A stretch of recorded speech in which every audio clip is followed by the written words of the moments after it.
fine day for battle, all things considered. Every day is a fine day for battle.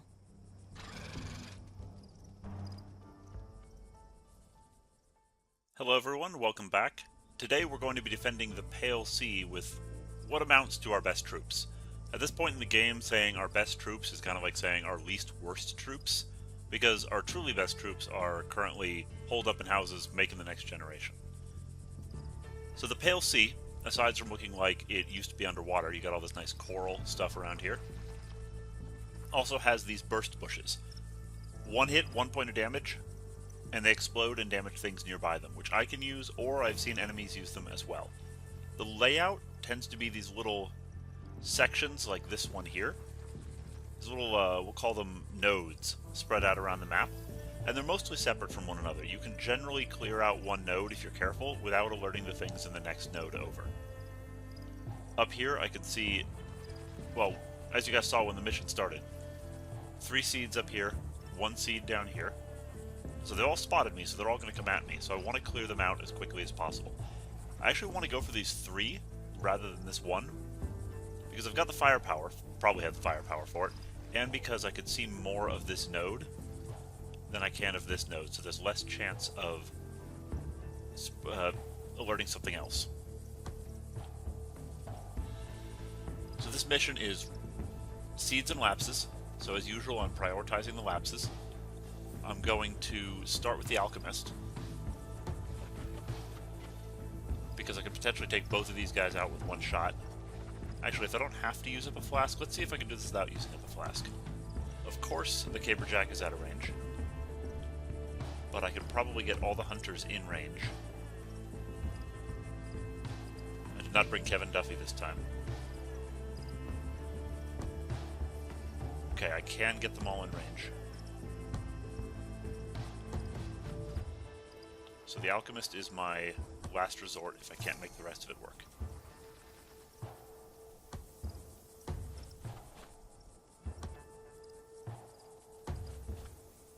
Alright.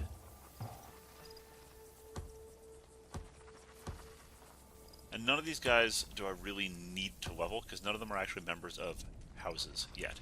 So I could spread the love around a little bit. I know I was spending a lot of time last mission leveling one particular dude, because hopefully I can make a new house out of him. Okay, let's get started.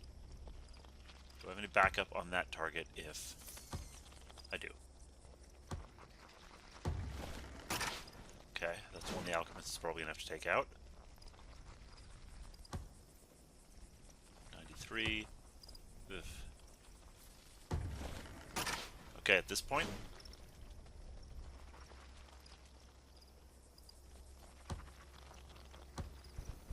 free throw those 2. There we go. And then I'm going to charge the alchemist in and stab the other guy. And hope that works. It did not. So the alchemist is going to take a hit.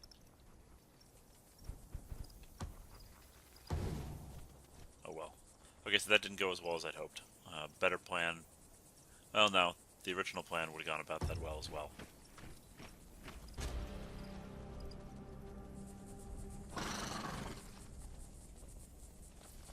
Okay, so there's a few seeds over there.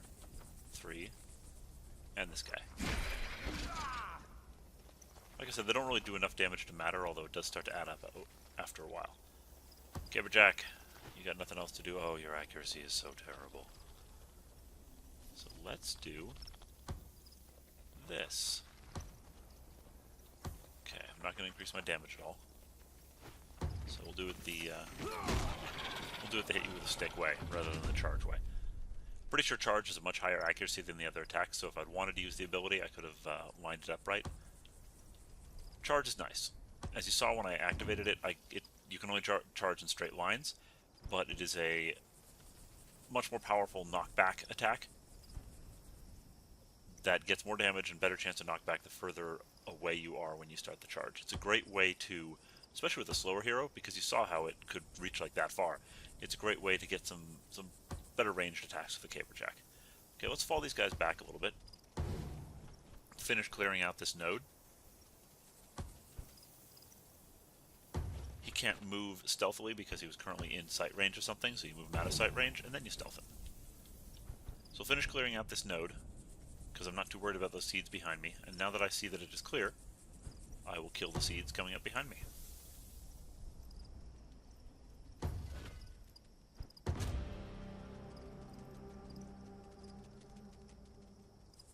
They are not coming up behind me anymore. Okay, let's explore out a little bit.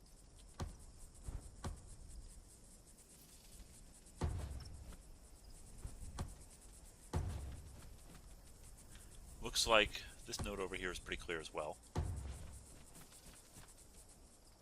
Or not.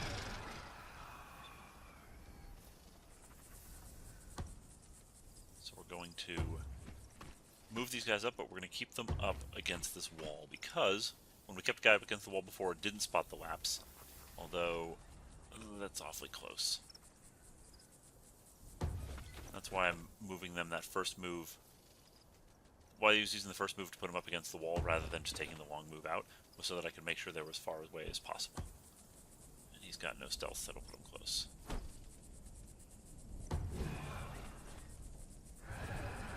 Awesome. That was brilliant, Coog. That was utter brilliance.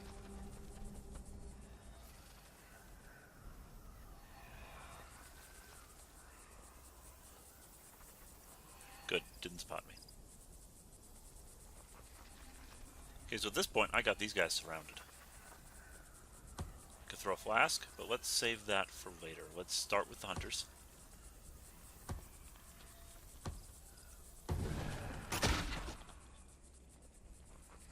Okay, might be flask time now. We'll see.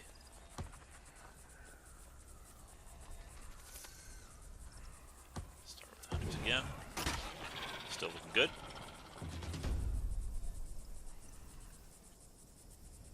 Let's take a shot.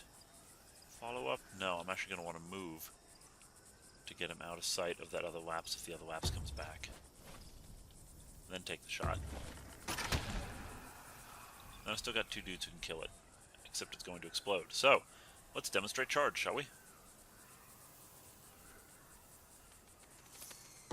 To here. Activate charge, and I've got those long lines in every direction. Did not stun. Okay, so I'm remembering my charges incorrectly. So at this point, I gotta kill this thing.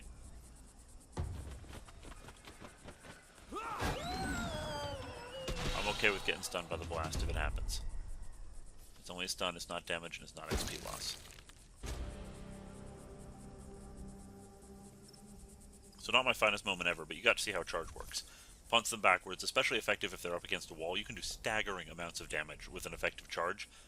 If, for instance, it had been where this hunter is standing and I charged it straight back against the wall, in the area of 40 to 50 points of damage. Okay, let's keep moving around this side of the map. If I go straight down the middle, I'm opening myself up to attacks from every direction, so I'm just going to keep moving around the outer edges of the map.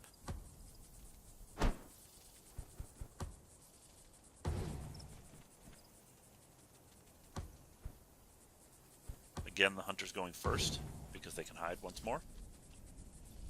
Got that whole area revealed, I'm not too worried about it. No good places to hide over here. So instead we're going to take a single move and hang out. Same story with the Caberjack and the Alchemist. Single move and hang out.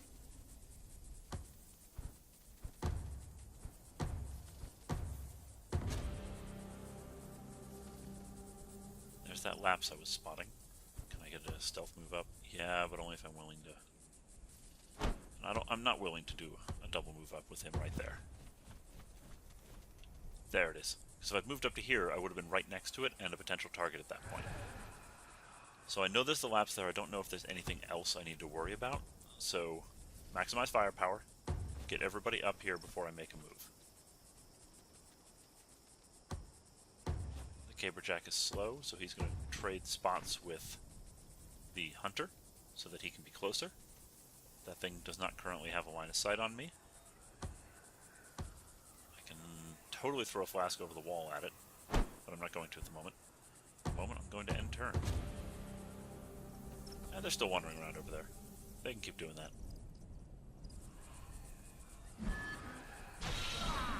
Uncool game. Uncool. So, it had not been previously alerted to me, or so I thought. Next time, I'm just not going to let him live. Okay, shot taking time. Good hit.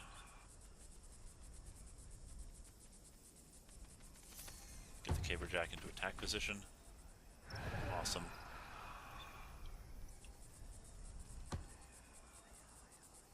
Let's lob the flask. Now let's free throw the flask so I can get out of range. So the reason I'm using the flask is so that I can fall everybody back out of range rather than engage it here, open myself up to attack from the other laps. I'm going to throw the flasks over the wall here. Let's see if I can get a hunter shot from over here. I really doubt it. I'm watching for the... no. I can get one from over here, which might put me out of range of the other laps. But should have moved the caberjack first. Get him out of the stun range. Get you up against the wall. Get you here.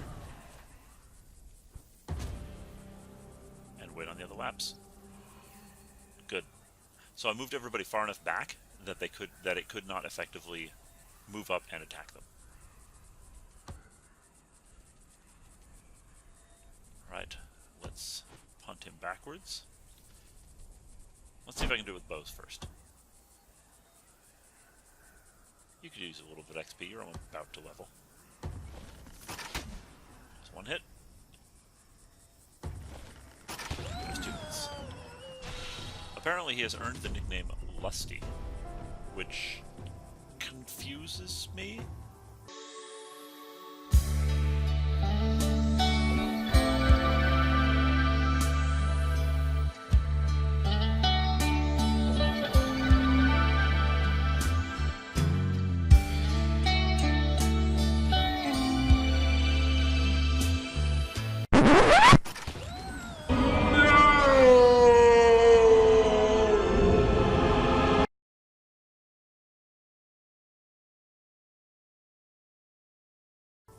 I'll go off about nicknames at a later time. Nicknames don't, to me, they don't really have a place in this game. Titles would be better. And they do come off a little odd, like Lusty. Yeah, you're slow. I know, I keep checking that. But he is tranquil.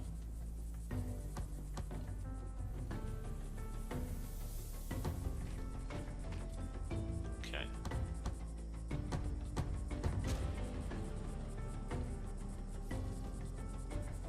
Okay, stealthing up.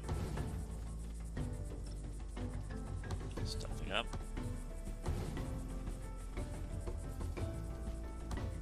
Stealthing up. Can't. Caber. And the Alchemist is going to hang back a little bit. He's low enough on hit points that a single hit will kill him at this point, and I don't have healing things yet. Healing things, first item to research. It gives you something to stick in your secondary slot. It's also just super useful. Guy gets beat up, you want to be able to patch him up. So I just spotted a blip. There we are. They're still just hanging out there. So we're going to move everybody to deal with those blips. Well, seeds. I now know what those blips are. So we're moving guys up to deal with the seeds. Can I lob from this range? I really doubt it. Nope. I could take a couple shots at the crossbows, probably. But again, maximize fire on target. And I know there's more of them back there.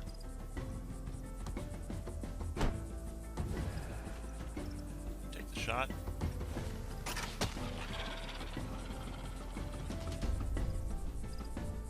Why did I take the shot with him? Because he had range. He wouldn't have had range on anything else I reveal. So, saving him for something later and using one of these other guys would have been a waste. Moving these other guys up just a little bit. Again, not moving these guys up any further than my scouts went, and never using their second move.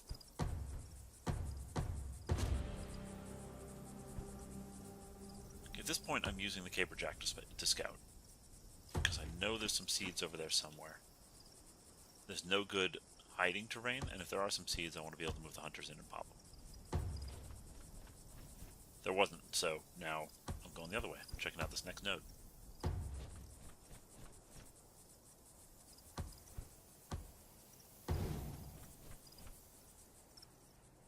It's looking pretty clear, but there's still this area down here. And I think these might connect. So if all else fails, I can get those seeds from behind.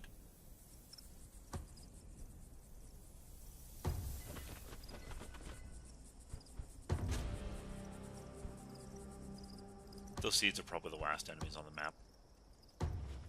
So let's go take them out, actually. Rather than dragging this out by going around the rear, let's just take these seeds out and see if the mission ends.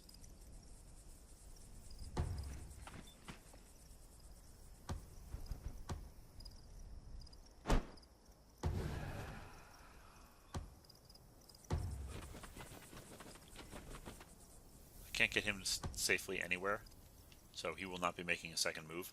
Any move I continue in this direction is going to reveal more of here, and therefore put him in danger.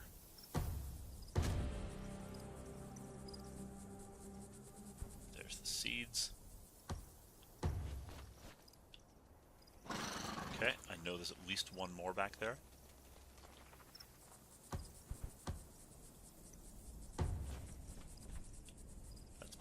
Him. So currently, 8 move. 1, 2, 3, 4, 5, 6, 7, 8. 1, 2, 3, 4, 5.5, 7. Yeah, he's out of range. So I can safely 1, 2, 3, 1, 2, 3, 4, 5, 6, 7.5. Okay, so he could attack me. So let's see if I can get him from here. Okay, so I'm now safe to take a shot from here.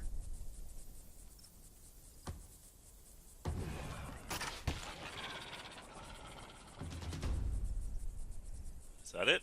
That is not it. Back to scouting. Oh hey! I'm no longer safe to take a shot from there. However, this is exactly what alchemists are for. So we got those two guys there, and they got this burst bush right next to him. So even if the flask doesn't manage to kill him, which it will, the bush will. I'm going to do a free throw first. I want these guys dead. So free throw first. That'll allow me a second shot. Nice. And I didn't need that second shot. Still, however, not everything on the map. So I accidentally did a double move there, and I'm starting to make a mistake of spreading my dudes out. So I think I'm still going to poke my head around the end here with stealth guys. But the rest of these guys are going to come through this way. There we go.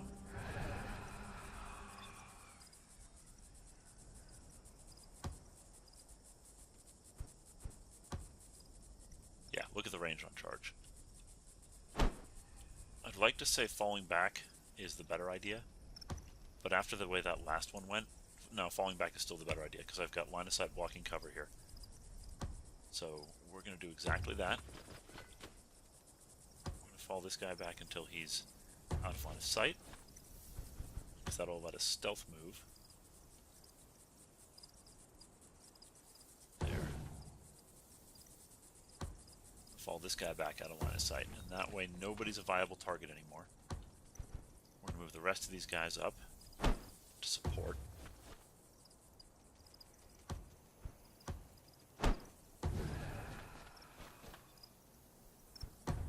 So at this point it should not be able to move and attack anyone. Use the hunter. Use that hunter as first scout. No sight. Seems to have disappeared.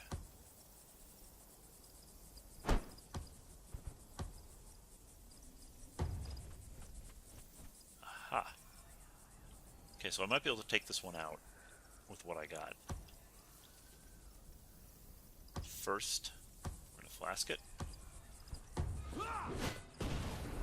Okay, big fat miss.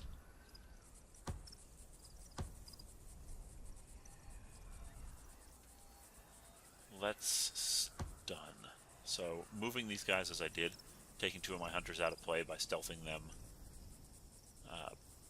up and double moving them wasn't my best plan, because it left me with not a whole lot of stuff to kill this guy with.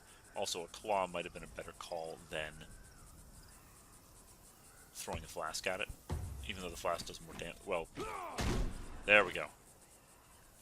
So my goal there, as you saw, hit it with the thing, stun it. And it worked. Let's take a shot at it this turn to try to get some damage on it. There we are, and we can finish it off next turn. Goodbye. Oh, no goodbye. Goodbye. Goodbye.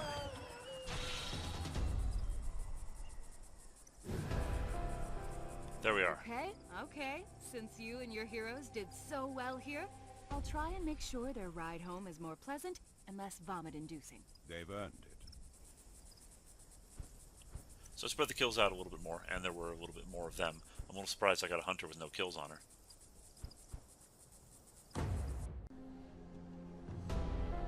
So watch, see, I don't only didn't gain a pip, I also lost one, so that's why we went there. Yay! Huge reduction. Okay, moving on. See if we can get that keep built and get our second group of hunters up. I remember the day I finished my training and set off for the capital. There was a lot of crying. My first new person. Mostly from the kids I crushed during my advanced gouging final. What a day that was. It always arrives faster than one expects. Advanced gouging final. Awesome. So this person would actually be fairly good to continue the bloodline later, because we have 3 just straight positive traits. All good. We've got a poor personality thing, but personality is more malleable than traits are. And that one is bad sometimes, not bad others. Also notice this person popped out as level 2 because the parents were of a higher level. That'll keep happening. They'll just get, as the parents get higher level, the kids will get higher and higher level. So she's going into the entourage. In fact, let's just do that right now. Because at a point there is no good reason. Oh right, I can't change my vanguard here, can I? At the moment there's no good reason to have people who I don't have in houses in the entourage, or in the vanguard. The Newsoms were kind of useful, but leveling them isn't going to get me anything. If I put them in a family, or it's not going to do us any good if we don't put them into a house. They'll level, they'll die, that'll be it. If they get a bunch of experience and when they die create a family heirloom, they won't have any family to pick up the heirloom. So I want as many, now that I'm starting to get kids, I want as many of those kids in the vanguard as possible. Now let's see who died. Lachlan Monroe. He was getting up there. Also, I never ever used him.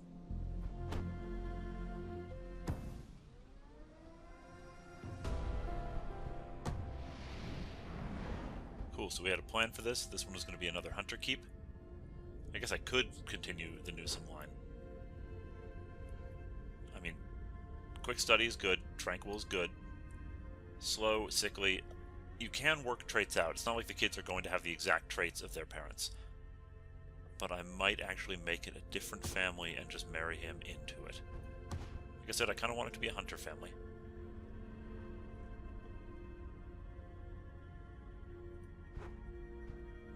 And I know I ragged on Kevin Duffy because of that nervous thing, but everything else he's got is good.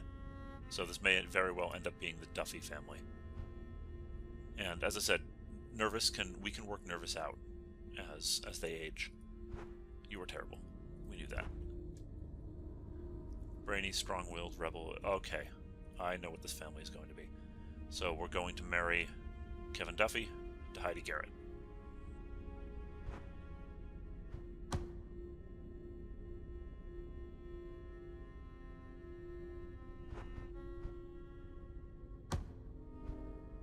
Just because they're mostly, I know I ragged on both of them a little bit, but they're almost entirely good traits with 1 or 2 poor or bad traits. And that's what I'm more interested in, because you can get rid of a bad trait eventually.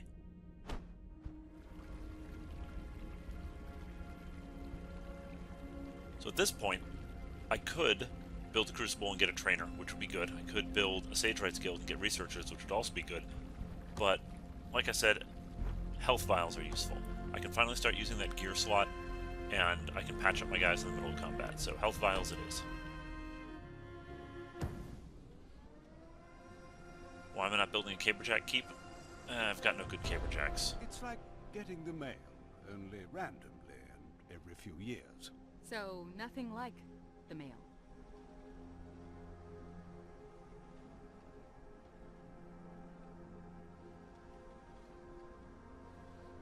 Awesome. Okay, so what we got right now is a baby with the potential mark of the devil. Nearsighted, strong-willed. I'm not enormously attached to the kid.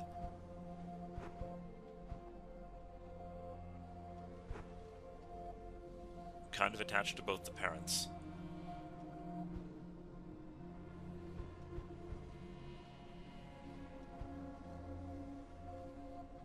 Kind of just put that parent in place.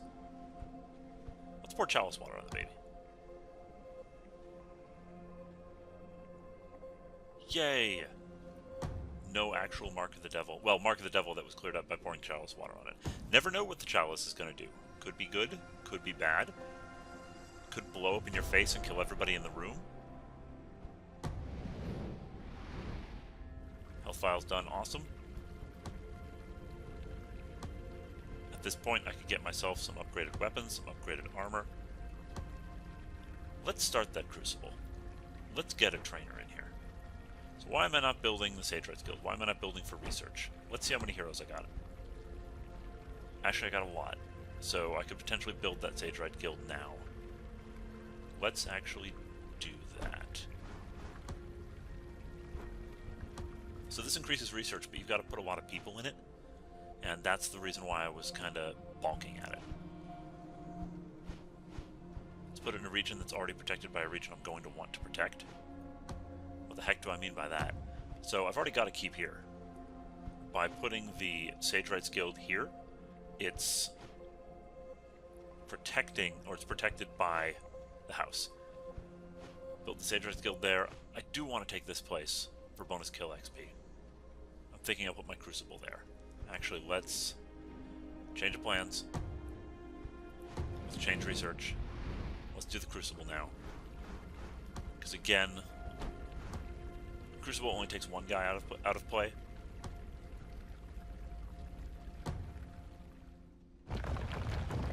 Whereas the Sage Rights Guild will take many. And right now I don't have the bodies. Even though it looks like it. A lot of those are going to start dying off. Okay. Your enemies wait to greet you.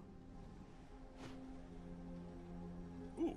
So that 25% reduction is especially useful right now because I just started building something. And I don't really need a 23-year-old female hunter. I just finished off building up the hunters. So, we're going to fight some seeds and ruptures. Not a bad combination. Again, as long as I keep the ruptures at range. Okay. We are off.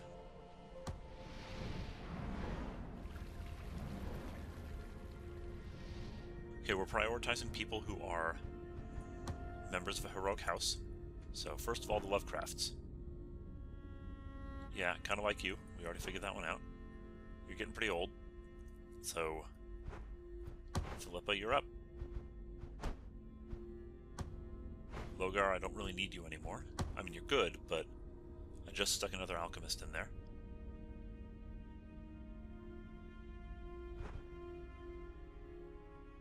Strong-willed and tranquil. I can live with the dim-witted. You're a hunter. Well, an enforcer. So, let's level you. So enforcers are half, they start as a hunter, but their regent parent is a hunter, their partner parent is a caberjack. So they don't get the double shot, they get the knockback arrow. So basically it's the knockback ability, the caberjack knockback ability in an arrow. So you're up. Notice I've got health files now. Just got to double check everybody, make sure they've got their health files.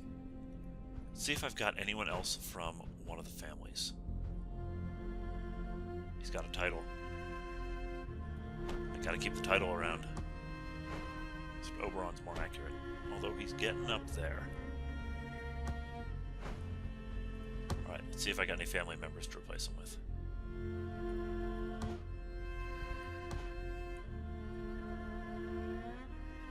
Howard, we don't really care about. Okay, no other family people who are old enough to matter. let's do it.